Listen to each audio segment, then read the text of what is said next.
Iya, puji Tuhan. Saudara yang kasih Tuhan, terima kasih untuk Pak Bangun sama Ibu yang sudah memberikan kesempatan untuk saya membagi berkat. Temanya adalah pada malam hari ini, intinya begini, apakah cinta itu di dalam pernikahan bisa kering? Gitu ya. Karena itu adalah sebuah fenomena yang terjadi pada akhir-akhir ini di banyak tempat, bahwa gairah cinta itu bisa menjadi kering. Kalaupun mereka masih bersama-sama dalam pernikahan, itu hanya secara rohani saja. Artinya mereka sebagai seorang Kristen, ya saya nggak boleh cerai, saya harus tetap menikah begitu, ya. Terus hanya sebatas pengetahuan saja, knowledge gitu, secara pikiran saja. Saya harus tetap di dalam pernikahan ini, apalagi kalau dia punya keturunan, dia mengerti kebenaran gitu. Nanti kalau saya cerai, apa yang terjadi pada keturunan saya? Tapi sebatas itu saja. Tapi sebetulnya gairah cinta itu dengan pasangan itu betul-betul sudah mengalami apa itu namanya, keadaan yang sangat mengkhawatirkan sekali. Kalau orang sakit itu dia sudah apa itu namanya, koma begitu kira-kira, ya. Jadi nggak ada lagi rasa cinta, malah dia bergairah kalau lihat pasangan orang gitu loh, ya, di kantor gitu ngelihat pasangan orang, malah dia lebih bergairah. Kalau lihat di rumah itu lihat pasangan sendiri kayak lihat ya hal yang biasa, kayak lihat orang tua, lihat apa, nggak ada punya gairah begitu. Nah, saya akan perlihatkan slide-nya. Sebetulnya di dalam pernikahan itu yang harus dipahami, paling pertama sekali itu, coba syukur di apa? Yang paling penting di dalam pernikahan itu yang pertama adalah komitmen. Saudara menikah itu sampai maut memisahkan, kan janjinya begitu, ya. Tapi dalam praktek perjalanan, orang itu susah sekali bisa mempertahankan komitmen untuk menikah sampai mati, itu sangat susah begitu. Sebelum saya terbang ke Nias kemarin jam 7, jadi saya seharusnya itu berangkat jam 6, jadi saya berangkat dari rumah kira-kira jam 3 lebih, karena saya mesti masukin bagasi. Nah, saya baru tidur hampir jam 2 gitu. Kenapa? Karena ada suami istri mau cerai, dibawa oleh keluarganya begitu. Puji Tuhan nggak jadi cerai. Nah, tapi mengapa banyak orang tuh bisa cerai? Ya karena mereka nggak punya komitmen. Jadi saudara paling penting mengerti, menikah itu unsur pertama itu adalah komitmen. Yang kedua, di dalam pernikahan yang paling penting yang kedua itu adalah komunikasi. Nah, banyak orang di dalam pernikahan komunikasinya itu menjadi tawar gitu. Ya, selalu kalau ditanya gimana intensitas atau apa intensitas itu, keseringan kalian berbicara dengan pasangan itu seberapa seringnya? Ya, dijawabnya begini, ya kalau ada yang penting-penting saja kami akan ngobrol. Jadi komunikasi dalam pernikahan itu seperti dianggap orang rapat di dalam kantor gitu. Jadi kalau ada yang penting kita rapat, bahkan keseringan orang rapat di kantor itu jauh lebih sering antara bos dengan bawahan, karyawan dengan karyawan untuk memutuskan sebuah proyek, sebuah pekerjaan. Itu sering ngobrol, nanti berlanjut ke kafe, berlanjut ke tempat makanan gitu. Tetapi dengan pasangan itu betul-betul nihil. Nggak usah bicara tentang sehari sekali, seminggu sekali pun jarang. Jadi kalau ditanya pergi jalan-jalan, ya ngajakin anak-anak. Jadi nggak pernah punya agenda untuk pergi berdua itu dengan sengaja gitu, diatur gitu. Tapi pergi dengan wanita lain, dengan pasangan lain itu justru antusias begitu. Bahkan secara diam-diam begitu. Ya, ada seorang wanita, dia bertanya pada saya, Pak Andreas, saya ini kan wanita yang berusia 28 tahun. Teman-teman saya rata-rata udah menikah atau minimal punya pacar. Nah, saya belum lama ini dikenalkan dengan seorang pemuda. Nah, teman-teman saya bilang, udah nggak apa-apa, kenalan aja dulu. Tapi saya pesan, kata teman-temannya, jangan punya satu cowok aja, punya 2-3 cowok. Jadi kalau nggak jadi yang satu ada cadangannya, katanya begitu. Nah, saudara bayangkan, itu tren, itu apa namanya, sebuah kebiasaan sekarang di kota besar tuh begitu. Jadi artinya Orang dari belum menikah saja tidak punya unsur yang namanya kesetiaan gitu loh, ngerti ya? Jadi sudah membuat cadangan gitu. Jadi saya bilang, kamu itu manusia atau ban serep? Kira-kira kalau cowokmu juga begitu juga, kamu adalah perempuan ketiga atau perempuan keempat atau perempuan kelima, bagaimana perasaan kamu? Nah, laki-laki juga nggak suka digitukan, begitu.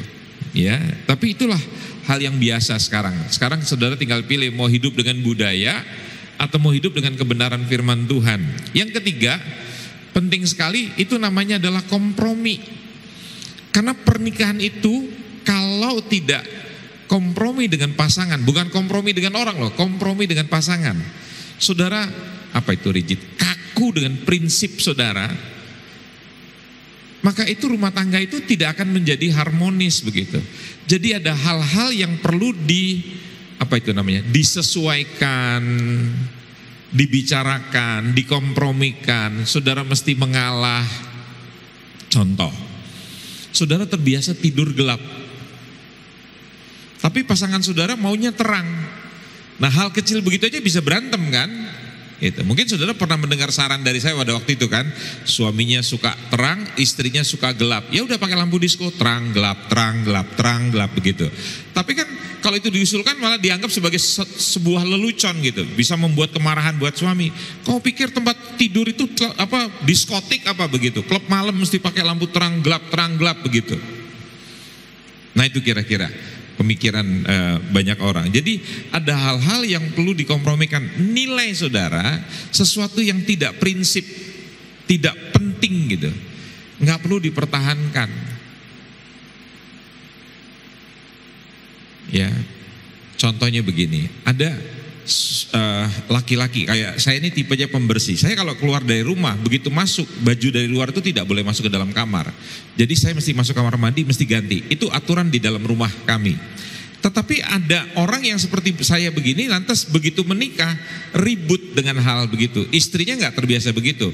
Atau sebaliknya, ada orang yang kalau mau tidur tuh sikat gigi, tapi pasangannya nggak suka sikat gigi.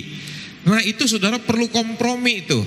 Karena kalau saudara terlalu strict, terlalu kaku, jadi itu bisa membuat pertengkaran begitu. Nah, di situ pada akhirnya nanti saudara akan mengerti bahwa kalau ada luka yang tidak diselesaikan, itu bisa menimbulkan gairah, bukan seks ya, gairah kita kepada pasangan itu, rasa cinta kita itu semakin terdegradasi gitu, semakin berkurang begitu. Tetapi selain tiga ini, saya mau katakan ada dua lagi yang penting yang tidak boleh hilang di dalam sebuah pernikahan. Nah, ini yang saya bilang, yang kita mau bahas pada malam ini, itu namanya adalah gairah atau passion dalam bahasa Inggrisnya. Nah, ada banyak pernikahan, mereka masih tetap dalam pernikahan, tapi mereka udah gak punya gairah lagi gitu loh. Ketemu istri, ketemu suami itu ya dingin-dingin aja begitu. Kalau ditanya, kamu masih cinta gak sama pasangan? Gimana ya? Ya biasa-biasa aja lah. Kalau didefinisikan, kalau diartikan gitu, cintamu waktu kamu pertama kali ketemu sama istrimu, waktu pasti pacaran itu kan menggebu-gebu. Kira-kira perasaan seperti itu masih ada apa enggak ya? Terus dijawab, ya gimana ya, kalau mau jujur ya biasa-biasa aja lah. Mungkin karena sudah terlalu lama, jadi sudah dianggap pasangan itu adalah teman aja begitu. Ya, nggak ada masalah. Bahkan saya baru mendengar 2 hari yang lalu, ada seorang ibu muda yang berusia 44 tahun. Dia bilang, saya sekarang kalau ngelihat suami saya Pak di rumah tiap hari, saya malah gemes. Jadi saya sudah terbiasa, suami saya pergi 4 bulan baru pulang, 5 bulan baru pulang. Jadi kalau sekarang dia kalau sekarang ada di rumah, malah saya jadi gemes gitu. Maksudnya suaminya tuh sekarang kerja di kota yang sama, dia maunya suaminya tuh kerja di tempat yang lain begitu. Nah, saya bilang, kamu kayaknya mesti diperiksa ya ke dokter jiwa begitu ya. Di mana-mana itu perempuan itu kalau jauh dari suaminya malah was-was. Ya mungkin karena saya dari pertama kali menikah begitu, kalau lihat suami itu udah biasa di luar Pak, tapi kalau ada suami di rumah tuh malah jadi susah. Ada lagi seorang istri bilang, setelah suaminya pensiun saya malah sakit jiwa Pak. Saya tanya kenapa? Ya semua hal-hal yang kecil semua di apa tuh namanya?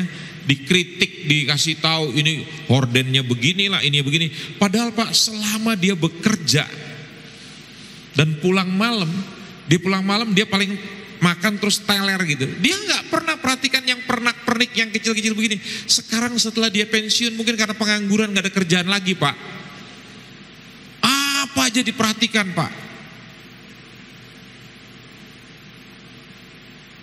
Jadi rasanya kadang-kadang saya berdoa loh Pak Andreas. Ini seorang ibu tua di Kota Malang. Dia bilang gini, saya kadang-kadang berdoa sama Tuhan gini, kapan dia dipanggil Tuhan? Hati-hati ya Pak ya.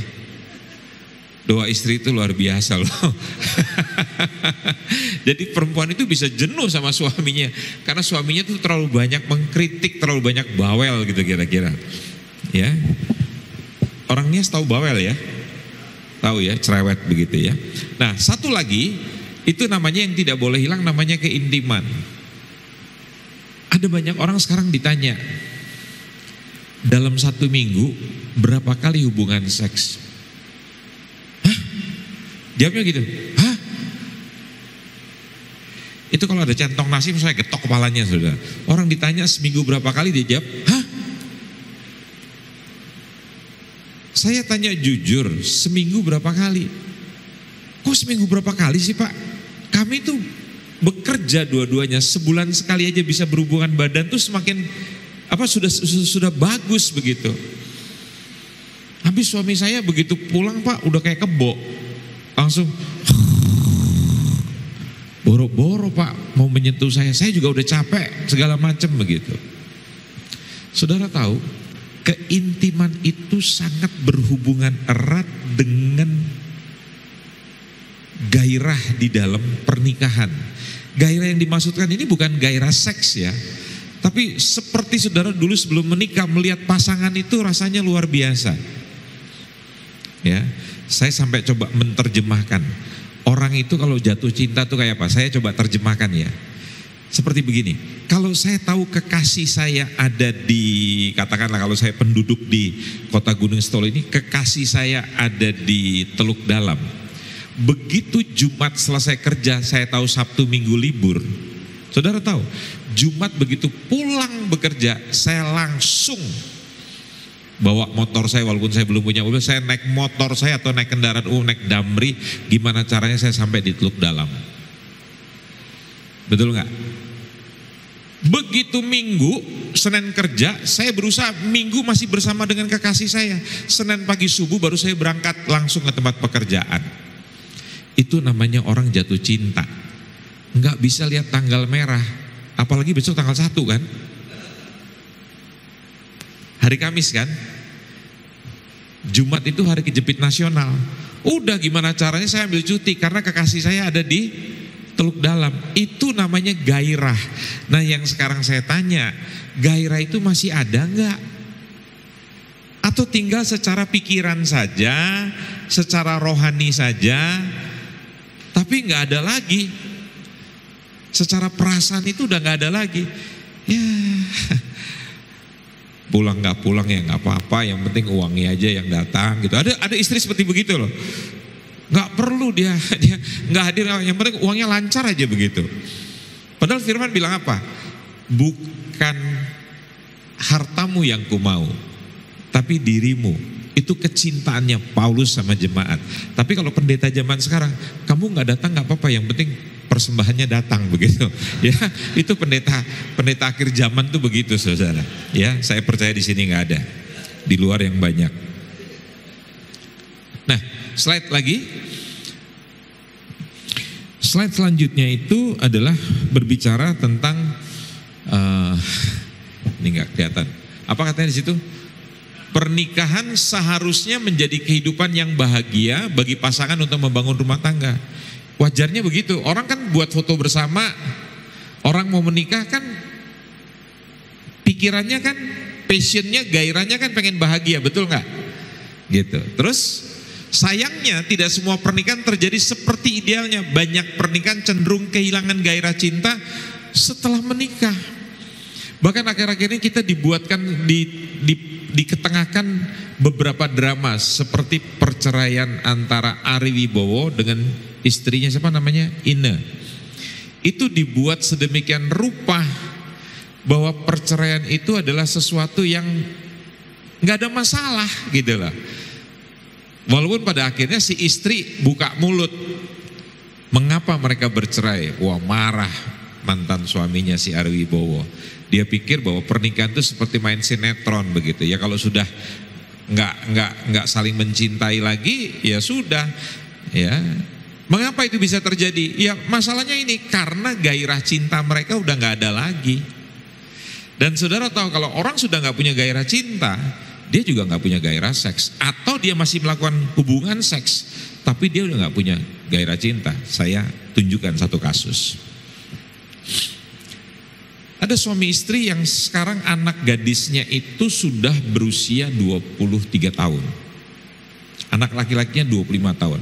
Artinya mereka sudah menikah selama 26 tahun. Tante daripada si istri ini adalah teman baik saya. Ya, bersama dengan suaminya, sahabat kami. Nah, pada waktu keponakannya ini dalam pernikahannya tidak bahagia, dalam 26 tahun menikah, mereka sudah tidak bergairah lagi selama hampir 14 tahun. Nah, pada waktu konseling, jadi saya ditemani oleh om dan tantenya. Saya tanya pada si pihak perempuan ini, suaminya nggak mau datang. Saya tanya sama perempuan ini, selama 13 tahun lebih hubungan kamu menjadi tidak baik dengan pasangan, karena setiap dia tanya, dia kirim WA, dia telepon, tidak pernah dijawab, tidak pernah diangkat. Dan masak pun dia tidak akan makan suaminya, tapi tetap tidur satu kamar dan satu ranjang. Ya, karena suaminya berpikir, toh mereka orang Kristen, jadi tidak boleh bercerai. Tetapi yang suaminya sudah punya wanita di luar. Nah, saya tanya pada sang istri, selama rumah tanggamu seperti begini 13 tahun, apakah suamimu masih mau mengajak kamu hubungan badan? Hubungan badan, Pak Andreas. Nah, selama hubungan badan terjadi komunikasi? Enggak ada, Pak. Udah selesai, udah dia langsung tinggalin saya ditinggal tidur begitu, singkatnya begitu. Ngerti ya? Orang bisa melakukan hubungan tanpa mempunyai perasaan. Laki-laki bisa melakukan hubungan seks dengan perempuan, dengan pelacur, tanpa dia punya rasa cinta.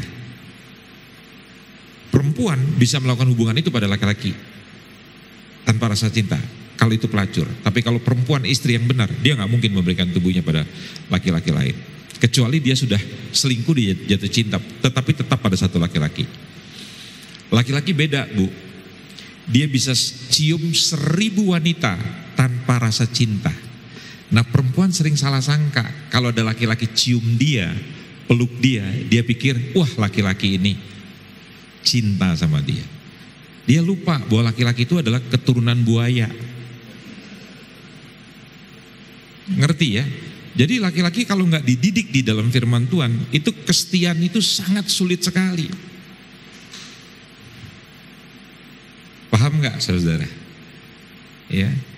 Saya punya kebebasan sebagai seorang yang jomblo sekarang, punya kebebasan untuk memilih pasangan. Saya barusan cerita sama Pak Bangun. Ya, ada banyak wanita yang dikenalkan sama saya. Ya, cuma dikenalkan, saya nggak pernah follow up. Ya, sampai tadi teman-teman saya nelpon saya, apa itu namanya, konferensi telepon gitu, dia bilang nggak boleh Pak Andes sendirian terus. Ya, sudah lebih dari 2 tahun, harus memutuskan dengan siapa. Nah, saya bilang memutuskan dengan siapa? Karena tuntutan orang terhadap saya tinggi sekali. Orang ingin saya punya istri yang sekaliber daripada istri saya almarhum, bisa menjadi ibu bagi para pendeta. Coba bayangkan, di mana saya temukan wanita itu yang kalibernya seperti almarhum istri saya. Mereka berpikir gitu ya, pendeta itu seperti menteri di dalam sebuah kementerian, dulu namanya departemen. Jadi kalau bapaknya suaminya menteri, ibunya harus menjadi ketua Dharma Wanita. Gitu ya. Kalau bapaknya panglima, istrinya harus menjadi ibu bagi para TNI begitu. Saya nggak baca itu firman seperti gitu. Dengerin baik-baik.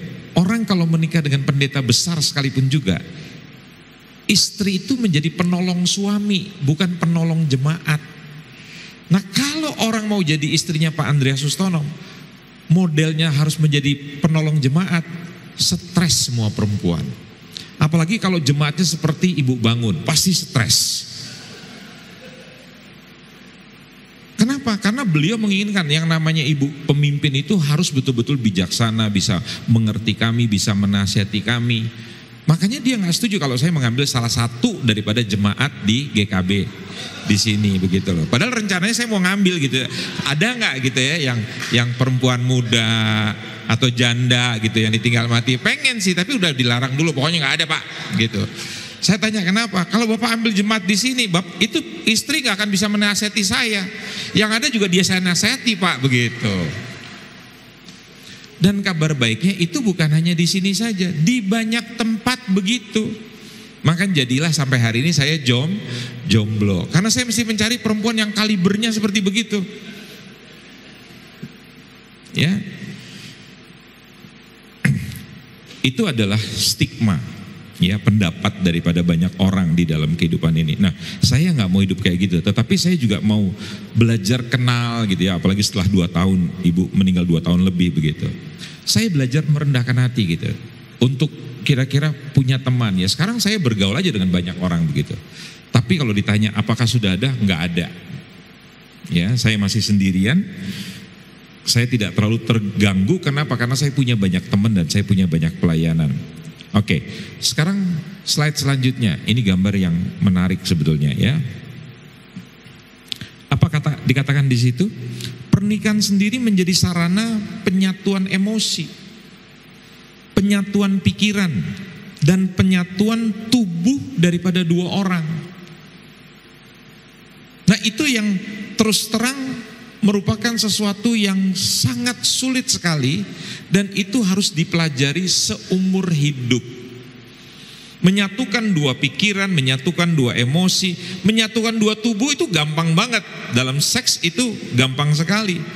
Tetapi tidak serta-merta orang yang sering melakukan hubungan seks dengan sendirinya bisa emosinya, pikirannya bisa bersatu. Nah, cinta yang mempersatukan 2 orang ini dikunci oleh apa yang disebut sebagai pernikahan. Dulu orang berpikir dengan menikah semua akan selesai. Namun dalam perjalanan, klik lagi, namun dalam perjalanan pasangan-pasangan merasa kehilangan cinta setelah menikah. Nggak pernah ada orang berencana gitu, nanti kalau saya menikah di tengah jalan saya mau selesai, saya mau cerai. Semua bayangannya itu ideal. Tapi di dalam kenyataannya bukan hanya jemaat Pak Bangun, ada banyak pendeta di tengah jalan tiba-tiba bercerai. Jadi saya mau pastikan, siapapun termasuk Pak Bangun dengan Ibu Bangun, Anda bisa mendengar berita yang tragis, satu hari mereka akan berpisah. Itu bisa terjadi. Karena kalau kita tidak mempunyai nawaitu, apa itu nawaitu? Niat yang kuat untuk mempertahankan sebuah pernikahan, maka pernikahan itu akan kandas. Bayangkan, orang selalu bercerita bahwa rumah tangganya Ari Wibowo itu tanpa intrik. Nggak pernah ada cerita-cerita sumbang, tapi tiba-tiba kita mendengar sesuatu yang mengejutkan. Anda tahu yang buat Nas Daily itu, konten kreatornya Nas Daily itu yang orang Israel, orang berbangsa Israel tapi keturunan Arab. Dia baru saja mengumumkan bahwa sekarang hubungan dengan, kalau saya bilang mereka nggak pernah menikah ya, tapi dia mengatakan bahwa hubungan itu bisa dimulai dengan baik dan satu hari harus diakhiri dengan baik juga. Setelah berjalan 6 tahun, pada tahun yang ke-7 mereka sepakat untuk mengakhiri hubungan itu, dan itu diumumkan sebagai sebuah konten yang dibuat yang sangat kreatif dan menarik, dan tidak ada yang salah dalam sebuah hubungan yang bisa berakhir. Nah itu yang coba diketengahkan oleh dunia, bahwa di dalam gereja kalau sebuah pernikahan itu tidak baik-baik, daripada nanti sengsara, ya sudah, akhiri saja dengan baik-baik. Dan makanya sekarang jumlah perceraian di dalam gereja itu tinggi sekali. Saya kemarin baru dikasih tahu sama pendeta GKB di Jogja, namanya Pak Niko Plamonia. Dia cerita pada saya tadinya waktu melayani di Jogja gini, problem-problem itu nggak terlalu kelihatan Pak. Tapi sekarang saya melayani di Jayapura, di Papua Pak. Saya kaget sekali, begitu banyak rumah tangga yang bercerai. Dan yang menjadi korbannya tiba-tiba ada orang yang menyayangi. Gimana Pak? Kalau mereka nggak diizinkan menikah, mereka pindah gereja, mereka kawin di gereja yang lain. Tapi itu sekarang menjadi sebuah tren baru Pak. Nah kita jadi pendeta itu stres berat gitu, harus menghadapi seperti begitu. Ya, nah saudara kita lihat penyebabnya. Apa yang menyebabkan gairah di dalam pernikahan itu? Saya nggak bilang gairah dalam seks ya, gairah dalam pernikahan. Tadi suami istri yang sudah punya problem 13 tahun masih bisa melakukan hubungan seks setiap minggu Pak. Tapi suaminya tetap tidak menjawab, tidak balas WA, tidak mau makan di rumah, tetap hidup dalam satu kamar, masih melakukan hubungan seks, tapi tidak lagi ada gairah. Bahkan dia seringkali mengatakan kepada teman-temannya, gue sudah siap cerai lah. Tapi istrinya karena anak pendeta, dia bertahan. Dan kalau ditanya jujur, kamu masih gak bergairah, masih cinta gak sama suami kamu? Gak tahu Pak, saya gak ngerti apa itu artinya gairah dengan pasangan saya. Dan kalau hubungan seks, saya ngelayani dia sebagai kewajiban aja. Rasanya gimana? Ada kenikmatan? Enggak ada. Paham ya? Penyebabnya kenapa? Ya dia sudah gak punya gairah lagi, hilang gitu. Nah ini dia penyebab yang pertama, yaitu harapan yang tidak sesuai. Saudara tahu, orang hidup itu kan punya ekspektasi, punya mimpi, punya bayangan, nanti kalau menikah nanti suami saya begini, istri saya begini. Ayo ngomong jujur, antara harapan dengan kenyataan sama gak kebanyakan? Enggak kan? Dulu pengen punya istri langsing, sekarang istrinya langsung. Dulu ingin punya suami kayak peragawan, sekarang mengerikan tampangnya. Ya, apalagi dulu pengen punya suami yang istilahnya mesra, tapi sekarang mudah membentak. Saya ingat beberapa bulan yang lalu ada wanita yang dikenalkan pada saya, lagi ngobrol, ini masih baru kenal, lagi ngobrol, dia tanya, Pak Andreas tuh orangnya galak atau lembut? Saya bilang tergantung lihatnya dari mana, cuman saya ajak kamu dan teman-temanmu berpikir, ayah saya seorang jenderal. Dari kecil saya hidup di rumah yang dijaga oleh prajurit-prajurit ABRI pada waktu itu namanya. Kemudian supir saya dari mulai pangkat kopral sampai kepada sersan mayor. Ayah saya pernah jadi komandan batalion. Kalau kita berantem, kita nggak berantem sendirian. Itu anak buahnya papa saya yang masih pangkat prajurit apa segala macam kopral, itu ikut berantem sama-sama. Terus saya belajar 3 bela diri, saya atlet menembak. Pertimbangkan, saya orang Islam. Bapak saya komandan CPM pada waktu itu. Nah saya mau tanya, kira-kira kalau saya dibesarkan dalam keluarga seperti begitu, apakah saya bisa jadi orang yang lembut? Yang ada saya adalah keturunan lelembut. Tahu lelembut? Setan. Anak tentara kalau salah itu dipukul pakai kopel rim. Sabuknya tentara itu dihantam ke kaki. Itu udah biasa.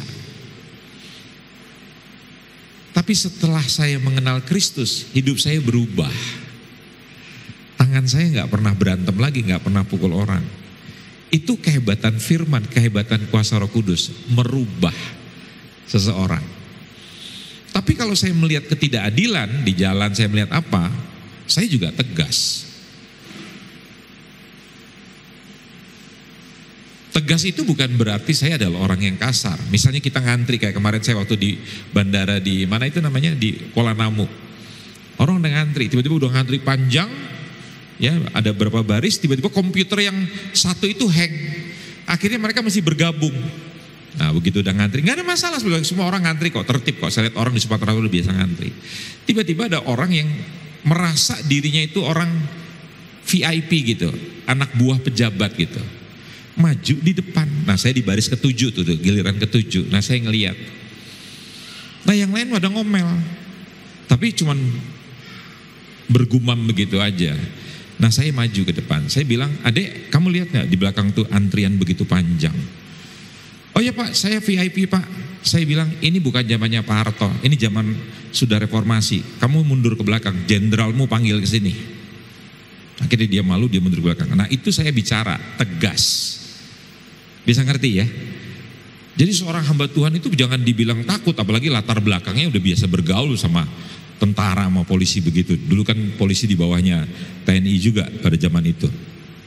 Jadi kadang-kadang pada waktu kita harapannya tidak sesuai, itu bisa membuat kita jadi ribut, saudara. Saya coba memberikan sebuah pengertian begini.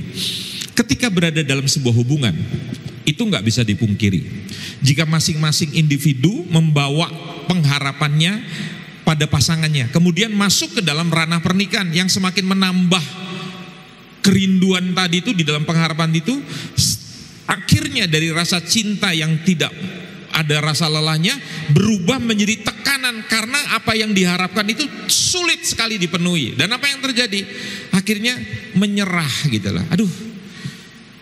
Makanya saya suka bilang pernikahan itu ada banyak musim yang harus dilewati. Dari musim semi semuanya indah.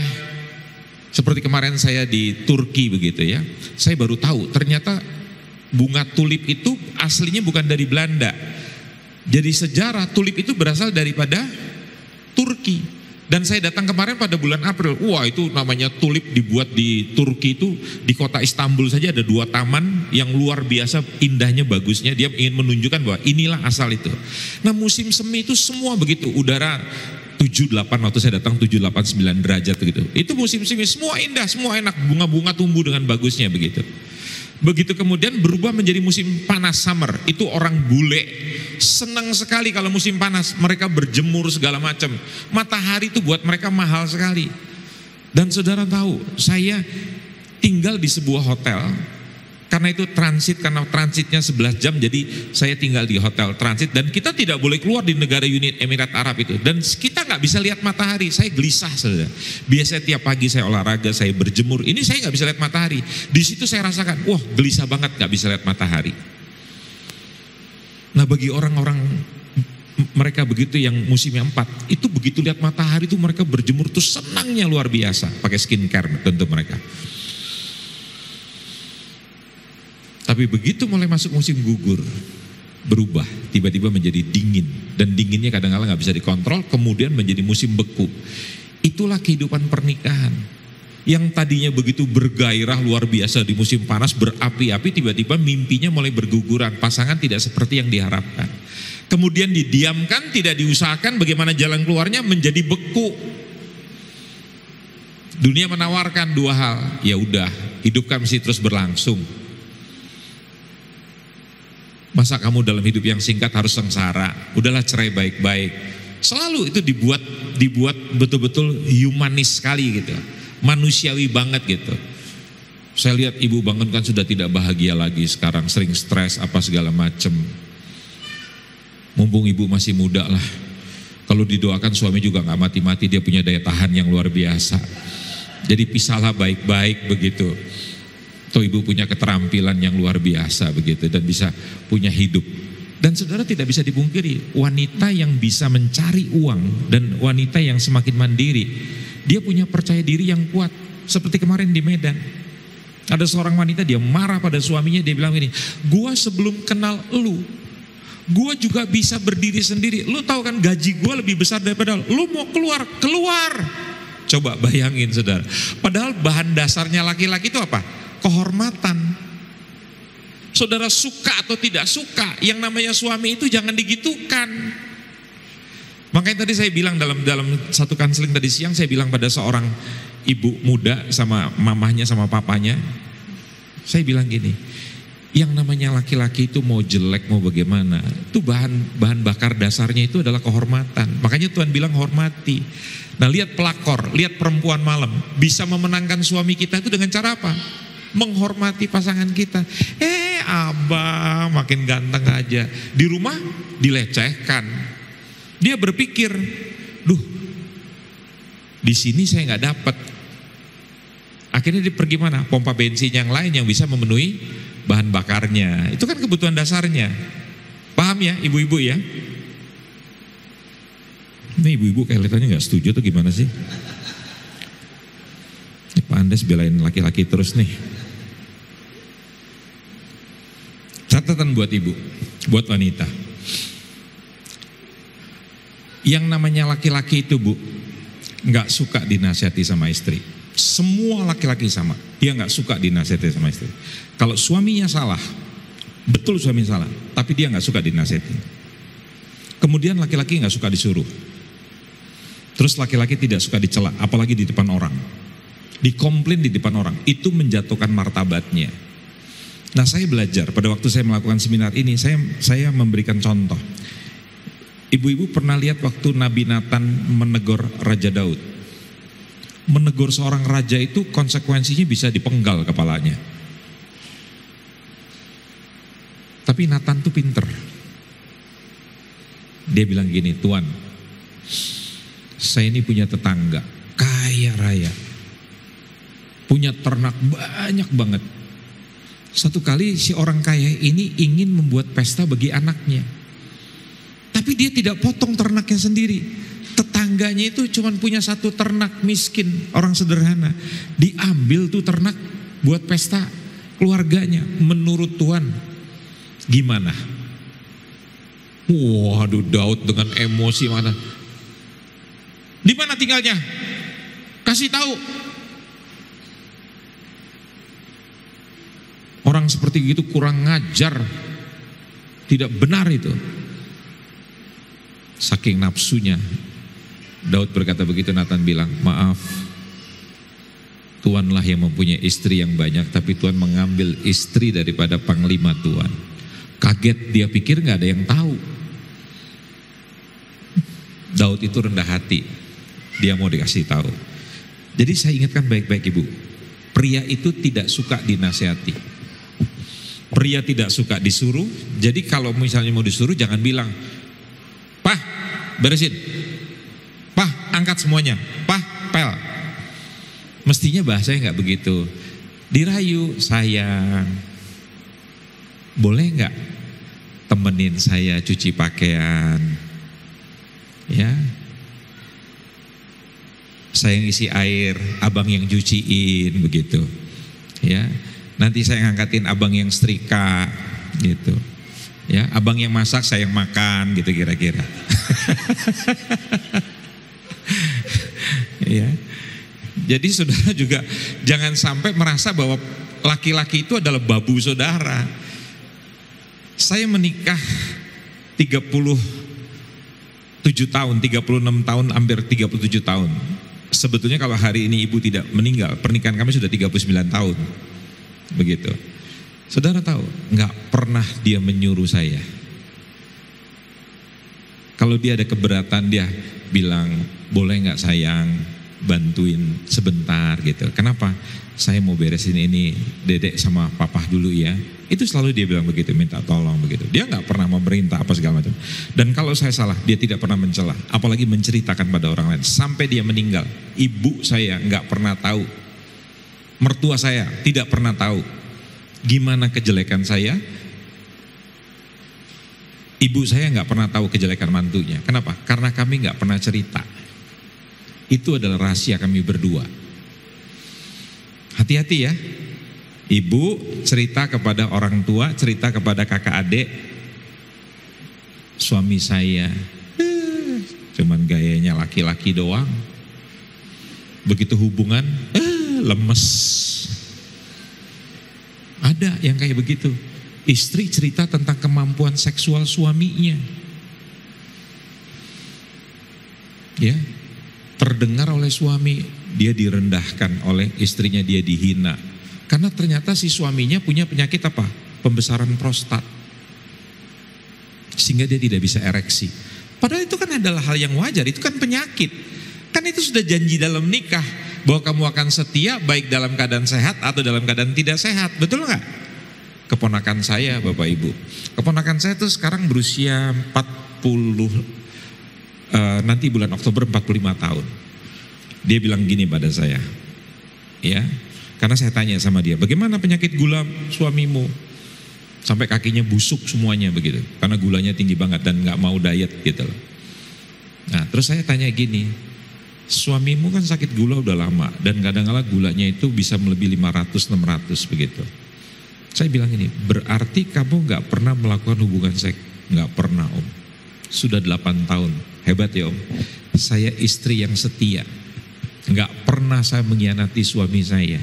Karena saya udah janji sama Tuhan, saya akan tetap setia pada suami saya walaupun dia tidak bisa memberikan kepuasan seksual. Itu resiko kalau sakit. Bisa ngerti gak saudara? Yang selanjutnya, yang kedua, apa menjadi penyebab? Saling melempar tanggung jawab. Saya coba deskripsikan, coba jelaskan pada saudara. Sebenarnya ya, kalau kita benar-benar cinta di dalam sebuah hubungan, itu tidak akan pernah padam, ya. Dan itu yang namanya perasaan cinta itu memang bisa up and down, up and down. Di sini kan nggak jauh dari laut, lihat ombak.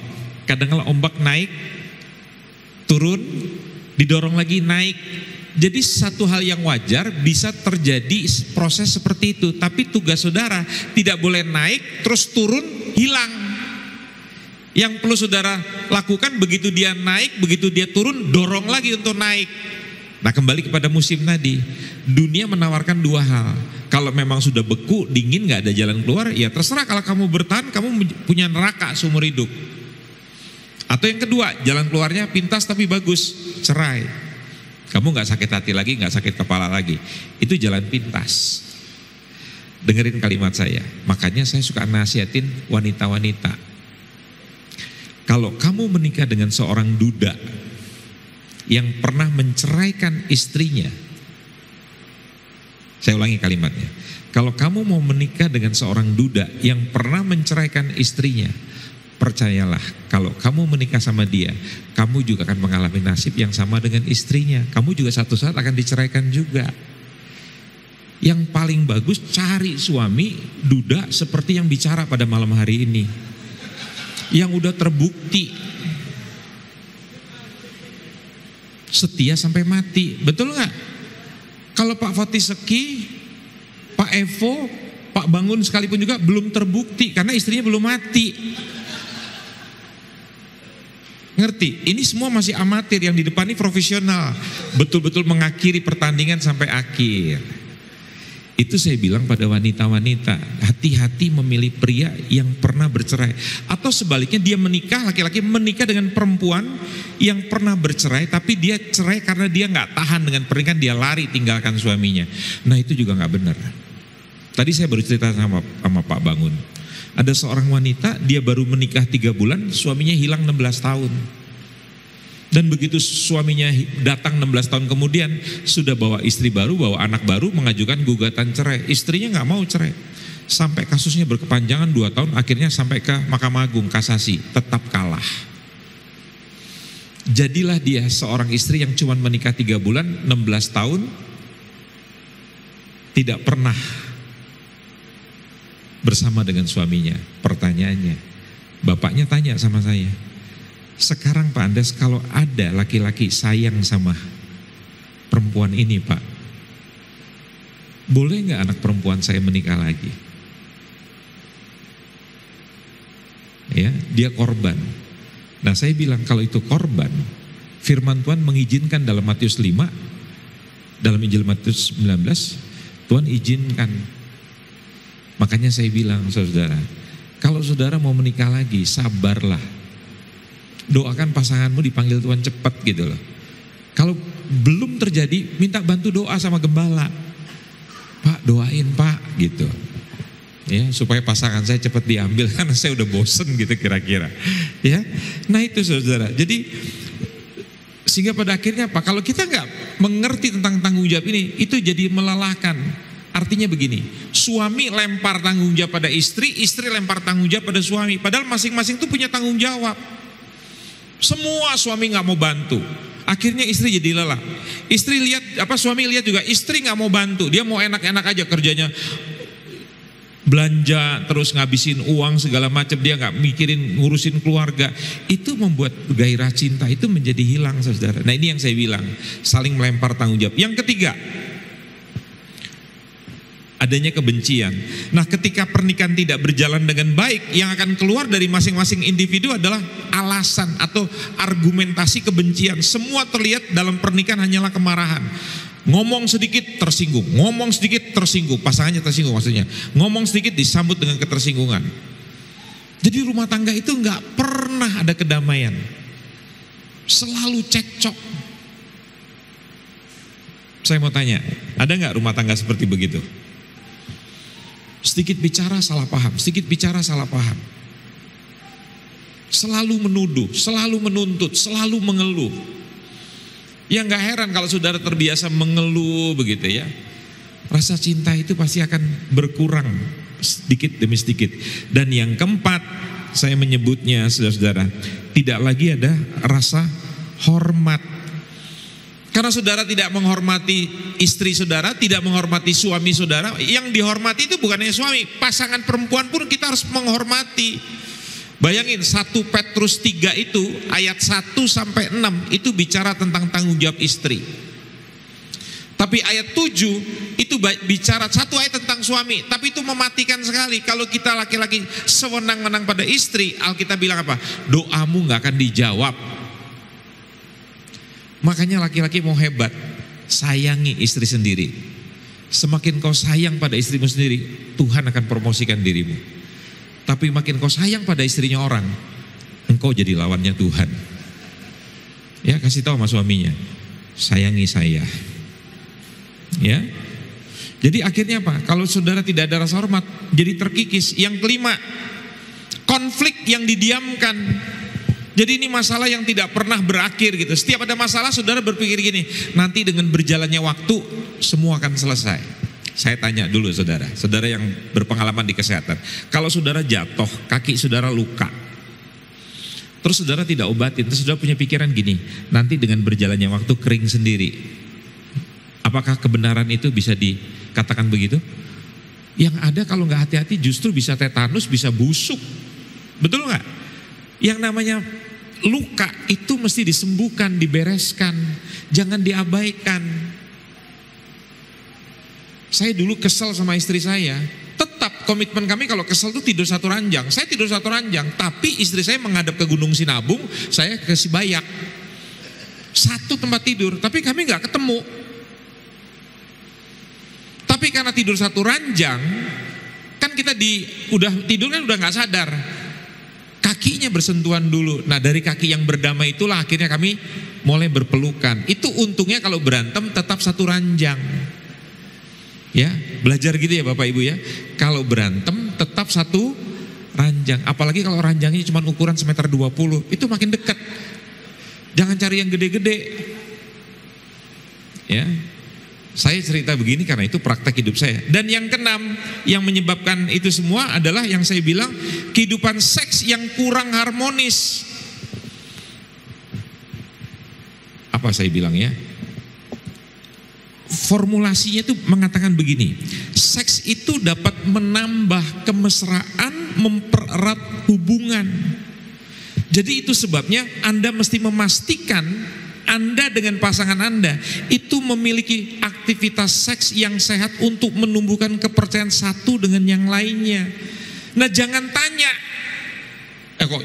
jangan ragu untuk bertanya kepada pasangan soal kepuasan. Tadi waktu berhubungan atau di tengah hubungan Anda tanya, enak gak sayang?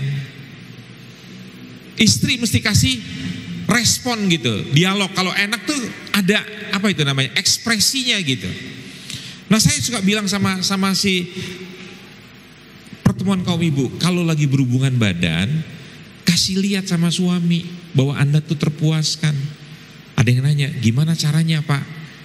Ya bunyi. Terus tanya, bunyi apa Pak? Yang lain teriak, tolong, begitu. Ya, wah, kalau berhubungan seks lantas teriaknya tolong, itu tetangga akan datang saudara. Dipikir saudara dianiaya. Padahal waktu saudara berhubungan seks, saudara bersuara, perempuan mengerang itu menambah percaya diri buat suami.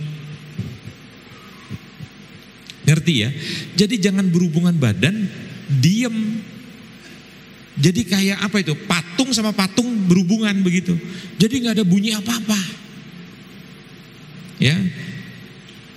Terus saya tanya, biasanya saudara dalam 1 minggu, kalau saudara mau berpergian, katakan mau berlibur ke seberang ke Sibolga, atau saudara mau jalan-jalan ke Teluk Dalam, saya tanya, biasanya buat perencanaan nggak?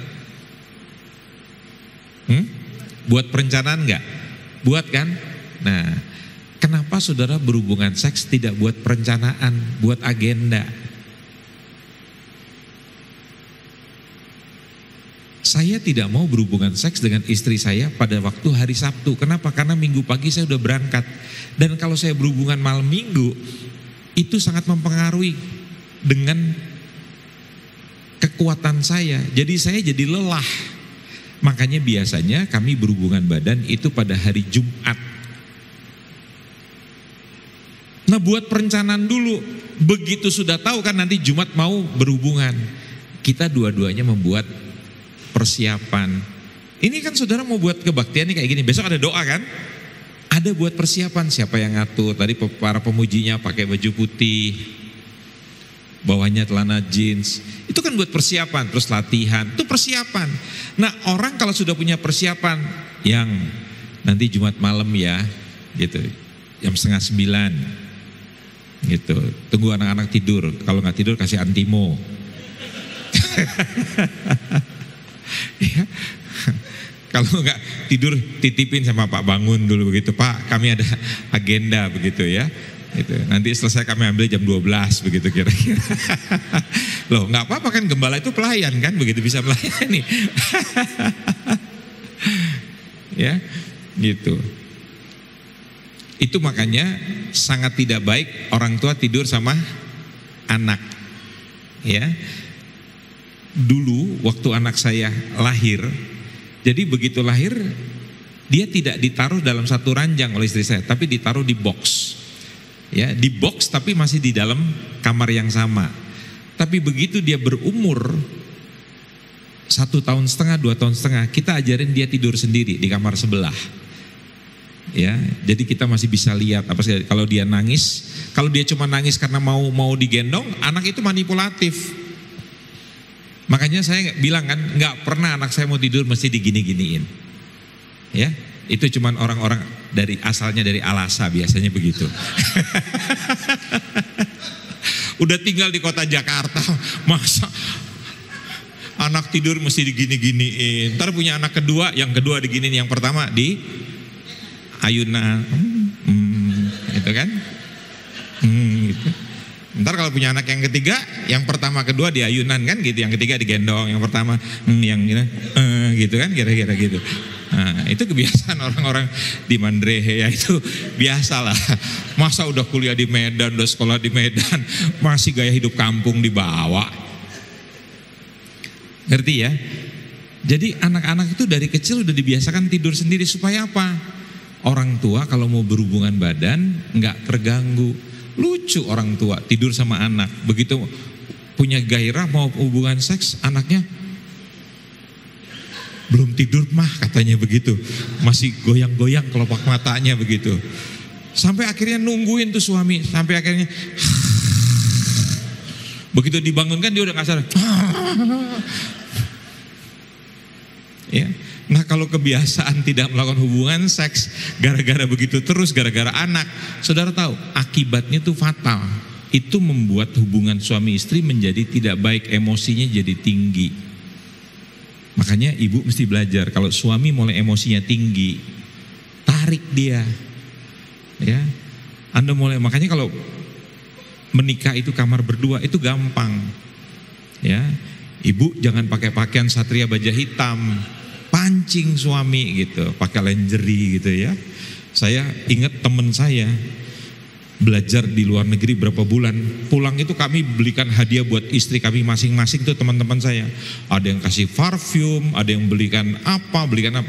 Teman saya lain, dia bilang begini, kalian udah sekolah berbulan-bulan, pulang yang dipikirin halaman katanya begitu. Nih saya, yang saya pikirkan ruang maha suci katanya begitu. Saya mikir, apaan tuh ruang maha suci? Saya bilang, boleh nggak bro, aku lihat yang kado buat istrimu. Dia beli lingerie, saudara tahu nggak? Pakaian tidurnya perempuan, terus celana dalamnya itu ada kupu-kupunya. Jadi bukan bro, itu cuma tali begitu saja. Terus saya berpikir, kenapa kupu-kupu, kenapa nggak tawon? Saya bilang begitu.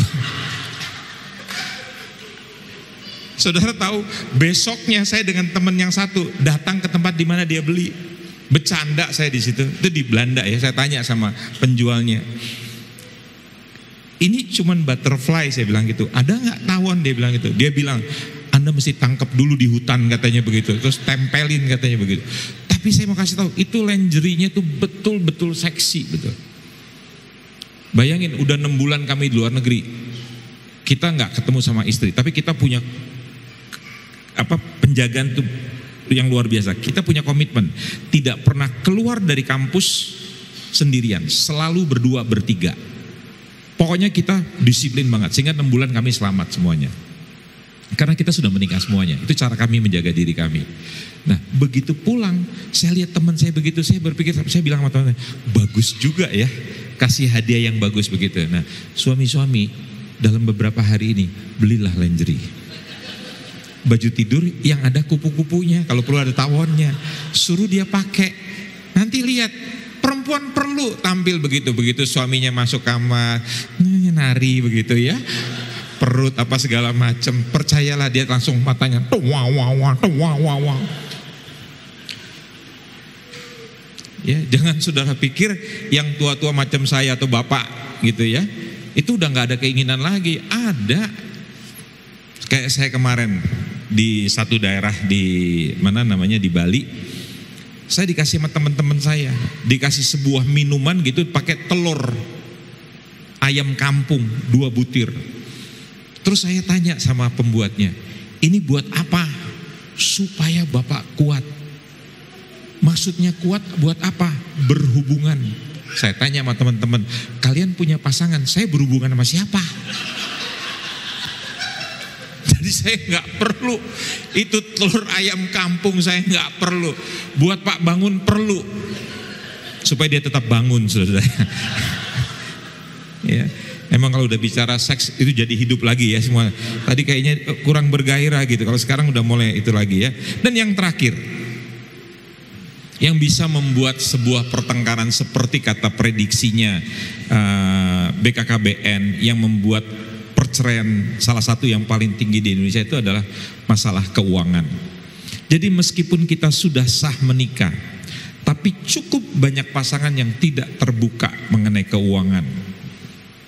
Yang saya lucu dengarkan gini, suami pegang uangnya sendiri, istri pegang uangnya sendiri. Suami bayar ini, istri bayar ini. Padahal di dalam pernikahan, begitu orang menikah itu hanya ada satu dompet. Siapa yang memegang? Kalau istrinya boros, jangan berikan pada istri, suami yang pegang. Dan itu perlu dipelajari. Dan saya mau kasih tahu, sudah kemarin saya mengajar para akuntan di Jakarta. Saya bilang gini, kalian rata-rata lulusan fakultas ekonomi jurusan akuntansi. Tapi jujur, siapa di sini yang markup? Siapa di sini yang merasa tidak cukup dengan gajinya?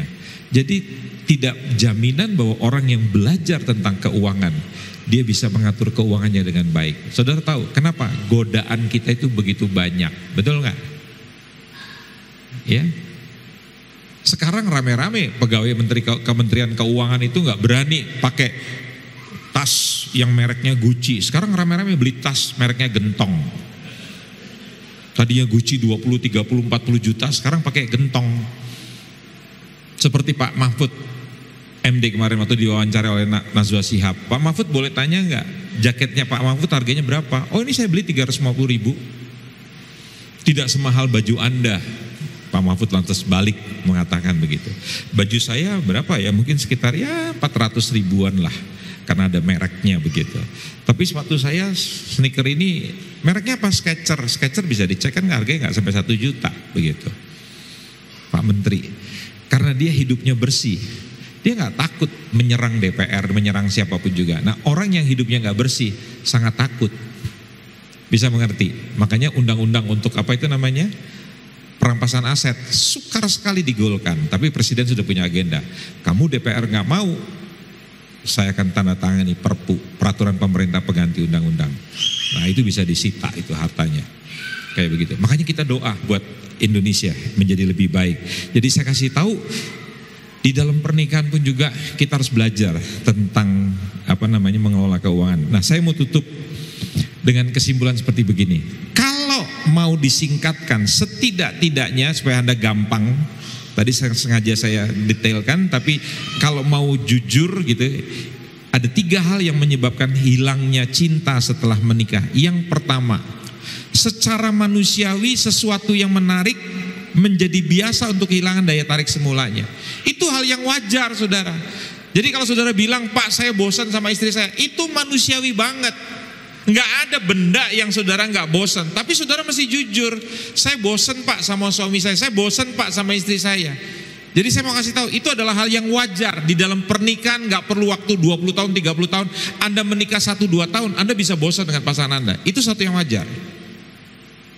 Jadi jangan dibilang bahwa itu tidak wajar dan itu ada kesalahan, ada dosa. Enggak, itu satu yang wajar. Yang kedua, pertengkaran yang tidak dibereskan bisa membunuh rasa cinta. Makanya Tuhan bilang, engkau boleh marah, tapi jangan sampai matahari terbenam. Harus punya disiplin menyelesaikan masalah. Dan yang ketiga, mindset kita, ya, terus terang. Jadi konsep pemikiran kita itu seringkali kita sulit sekali diubah. Padahal sebetulnya begini, contoh ya, setelah menikah orang selalu berpikir gini, yang penting itu adalah memikirkan pekerjaan, memikirkan masa depan anak, memikirkan tugas merawat anak, memikirkan tentang bagaimana kita harus mengembangkan karier kita 4 tahun ke depan, 5 tahun ke depan. Sehingga pada akhirnya cinta dalam pernikahan itu tidak mendapat tempat. Padahal di dalam pernikahan itu kita harus berpikir gimana kisah cinta kita ini, pernikahan kita ini bisa terus bergairah. Apa yang harus dilakukan dengan sengaja supaya kasih yang namanya daging itu, eros itu harus diadakan. Itu hormon. Contoh ya, di dalam laki-laki, saudara tahu, laki-laki seusia saya, sebetulnya nggak usah seusia saya deh, 50 tahun ke atas, itu yang namanya hormon testosteron, itu betul-betul mengalami penurunan, Pak. Dan saudara tahu, karena hormon itu mengalami penurunan dan drastis, itu yang membuat pada akhirnya, apalagi kalau ditambah dengan pembesaran prostat, itu yang pada akhirnya Pak Bangun, laki-laki sulit sekali ereksi. Laki-laki itu hanya normal bangun pagi hari dia pasti ereksi. Jadi kalau testosteronnya berkurang banyak, jadi dia sampai berhari-hari, berminggu-minggu, berbulan-bulan, bahkan sampai setahun lebih, dia tidak pernah, sekalipun dia marga bangun, dia tidak pernah bangun itu. Jadi adiknya tidak pernah mengalami kebangunan rohani. Sehingga dideketin sama istrinya, nggak terjadi apa-apa. Ada yang tanya kemarin dalam seminar pernikahan di Jakarta, apanya yang bangun, katanya begitu. Terus dijawab sama temannya, Joni Bu, katanya begitu. Ya. Nah saya mau kasih tahu, kalau laki-laki tidak bisa ereksi karena hormon testosteronnya berkurang banyak, bisa nggak diobatin? Bisa.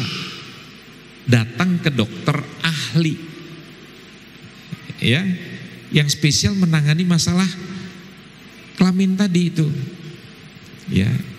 Kalau masih bisa diobatin akan dikasih obat testosteron. Kalau enggak dia akan disuntik. Kalau ada masalah dia dioperasi. Semua masih bisa diselesaikan. Nah tapi kalau itu dibiarkan saudara, apa itu? Lack of knowledge, kurang pengetahuan. Waduh, ya sudah, saudara tidak akan pernah bisa selesai nanti. Nah ini hal-hal yang saya bilang mindset kita. Jadi bagaimana caranya untuk supaya semua ini digairahkan? Sederhana sekali. Saya mau kasih tahu gini, kalau pernikahan saudara sudah mulai rusak, mobil sudah rusak bawa ke bengkel, saudara sakit bawa ke dokter. Kalau pernikahan sudah mulai rusak gimana? Coba seling. Saya beberapa waktu ini sering ditelepon oleh teman-teman saya dari Amerika. Pak Andreas, ini ada keluarga yang saya tidak bisa selesaikan, tapi saya bilang, mau nggak ngomong sama mentor saya? Saya sebetulnya udah capek ya, saya bilang ini, ya udah. Mau jam berapa kapan gitu. Kalau hari ini besok saya nggak bisa.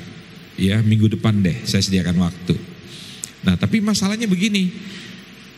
Dia mau kanseling jam 6 sore. Jam 6 sore itu di Jakarta 6 pagi. Bedanya 12 jam, 11 jam atau 13 jam gitu. Jadi sulit mengatur waktunya. Kasusnya sama. Mau kasus di Nias, mau kasus di Sumatera Utara, di Medan, mau kasus di Jambi, mau kasus di Amerika, di Eropa, di mana-mana. Semua sama. Jadi gairah cinta itu bisa berkurang banyak. Bagaimana caranya? Ya saudara mesti jujur, mesti cerita. Dan saudara mesti buat acara-acara, mesti disengaja, distimulasi. Ini bukan bicara gairah seks ya, gairah kisah nikah saudara. Yang paling sederhana, paling praktikal gini. Saudara coba atur waktu jalan berdua. Gandengan tangan. Jadi kebiasaan dulu waktu pacaran itu dilakukan ulang dengan sengaja. Ngobrol apa? Kan udah saya bilang, ngobrol yang gak penting. Yang penting apa? Ngobrol. Ngobrol apa? Ya gak penting. Dulu ingat kan waktu pacaran, yang lihat deh burung gagak itu. Coba, apa hubungannya burung gagak dengan masa depan saudara? Kan gak ada. Itu kan bicara yang gak penting. Jadi mulai malam ini, mulai tulis di papan. Mulai besok pagi kita akan bicara, mendiskusikan masalah gagak. Loh hubungannya apa? Kata Pak Andres kan bicara yang gak penting. Yang penting apa? Bicara. Coba pergi ke pantai, ke Tugu Durian situ. Ya. Sengaja beli kelapa, ngobrol berdua. Duduknya pandang-pandangan bisa, atau bersampingan saling pegangan, tangannya dielus-elus gitu. Saudara tahu, beberapa bulan sebelum istri saya meninggal, ya, saya berada di Pulau Timor namanya. Saya berdua naik motor sama istri saya. Saya lantas teringat, dulu kalau saya naik motor sama istri saya suka ambil tangannya dia, di belakang dia, tangannya dia saya ambil, dia memang pegang perut saya, tapi saya ambil tangan dia, saya cium. Dan saudara tahu, saya lakukan hal itu berulang kali, dan dia bilang gini, jadi ingat waktu dulu kamu ambil tangan saya. Dan itu menggairahkan dia saudara, menyenangkan dia gitu. Terus saya gandeng tangannya, dengan sengaja saya rangkul. Itu menyenangkan seorang istri. Sebaliknya istri juga begitu. Apa yang menyenangkan suami? Pijitin dia, rangkul dari belakang, cium pipinya, suapin dia, begitu. Mau tidur, digosokin, atau bilang pakai kaos kaki yang gitu. Ya, saudara pernah nggak berpikir bahwa tidur itu pakai kaos kaki itu memberikan rasa nyaman? Itu terapi kesehatan. Ya, ternyata sekarang banyak, itu bukan buat orang tua ya. Saya lihat banyak orang-orang muda sekarang, dia setelah pergi ke Jepang, dia diajarin sama orang-orang Jepang, tidur pakai kaos kaki, tidurnya jauh lebih nyaman. Begitu. Ya, itu contoh saja. Jadi lakukan hal yang praktis, saya percaya nanti Tuhan akan menolong rumah tangga saudara. Dan ingat, kalau rumah tangga saudara baik, rumah tangga saudara harmonis, itu menjadi legacy, warisan yang terbaik, dilihat oleh anak-anak. Setuju? Ingat, pernikahan saudara yang baik itu menjadi modal. Tuhan menolong saudara. Mazmur mengatakan, ya, kesatuan itu membawa urapan dari atas turun ke bawah. Dengan luar biasa. Yuk kita berdoa sejenak.